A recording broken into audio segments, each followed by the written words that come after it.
बचपन बहुत खूबसूरत था मेरा, बिल्कुल वैसा जैसा होना चाहिए। एक प्यारी सी फैमिली, मजेदार दोस्त, अच्छा सा स्कूल और एक सुंदर सा घर।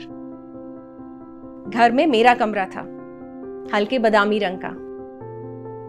कमरे के दाईं तरफ एक अलमारी जिसका आधा हिस्सा मेरा और आधा भाई का। करीने से सजा के किताबें रखती थी उसमें मैं। फिर कुछ साल बाद हमने वो घर छोड़ दिया और दूसरे घर चले गए, फिर तीसरे, फिर चौथे, और फिर ये होता ही रहा हर साल 2 साल पे।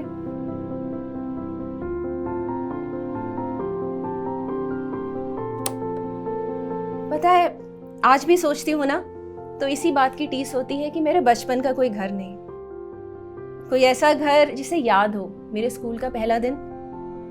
सच में बहुत जलन होती है मुझे ऐसे लोगों से जो आज भी अपने बचपन के घर जा सकते हैं। खैर, बचपन बीता, मैं बड़ी हुई, कई साल गुजरे और फिर मेरी शादी हुई। और शादी के कुछ ही दिन बाद हमने अपने लिए अपना एक घर ले लिया। सोचा बचपन न सही, बुढ़ापे तक की सारी यादें यहीं बनाएंगे। पर नया शहर, नए लोग, शुरू में थोड़ा अकेलापन तो लगता था। धीरे धीरे लोगों से मिलना शुरू किया, बातें हुई तो लगा अपने जैसे तो यहाँ कई लोग हैं। अब हमारे दिन की शुरुआत पड़ोसियों के साथ सुबह की सैर से होने लगी और शाम की चाय हम सब साथ में मिलकर गप्पे लड़ाते हुए पीते थे। अब पड़ोसी पड़ोसी नहीं, दोस्त बन गए। फिर कुछ दिन बाद हमारे घर आई एक खुशखबरी। पता चला कि मेरे अंदर एक नई जिंदगी बन रही थी।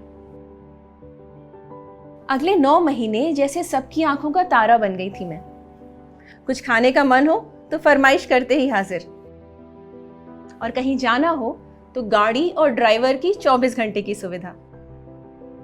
डिलीवरी का दिन पास आया तो मेरी मम्मी भी आ गई हमारे साथ रहने, और कुछ ही दिन बाद हमारे घर आई मेरी नन्ही सी बिटिया। कुछ तीसरे चौथे दिन की बात है। मैं बेटी के साथ अंदर कमरे में थी और मेरी मम्मी अंदर दोस्तों से बातें कर रही थी। मैं यूं ही बैठकर उनकी बातें सुनने लगी।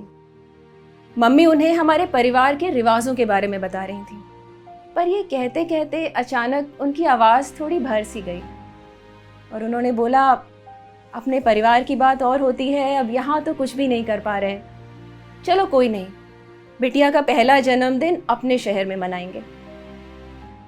अब ये कह के मम्मी तो भूल गई, पर ठीक 12वें दिन सुबह 11:30 बजे बिल्डिंग के बैंक्वेट हॉल से हमें ढोलक की आवाज़ सुनाई दी। इससे पहले कि हम कुछ समझ पाते, दरवाजे की घंटी बजी और खोला तो हमारी एक दोस्त हाथ में छोटी सी पीले रंग की फ्रॉक लिए खड़ी थी।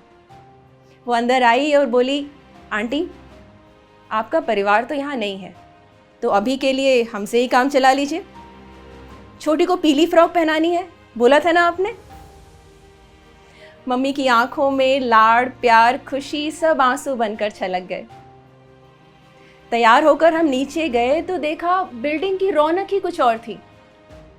पूरा हॉल पीले रंग के फूलों से सजा हुआ और 2 औरतें ढोलक पे सोहर गा रही थीं।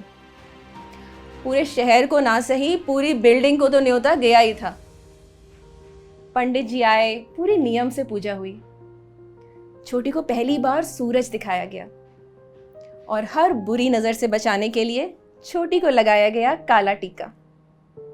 वापस आकर छोटी को गोद में लिए हुए मैं सीधे उसके कमरे में पहुंची। उसका कमरा हल्के बादामी रंग का। कमरे के दाईं तरफ एक अलमारी। अलमारी के बगल वाली दीवार के सामने जाके खड़ी हुई और धीरे से उसकी आंखों से काजल निकालकर मैंने दीवार पे लगा दिया। मम्मी ने देखा तो घबरा के बोली, बेटा क्या कर रही हो, दाग रह जाएगा। और मैंने मुस्कुराते हुए बोला, जानती हूँ,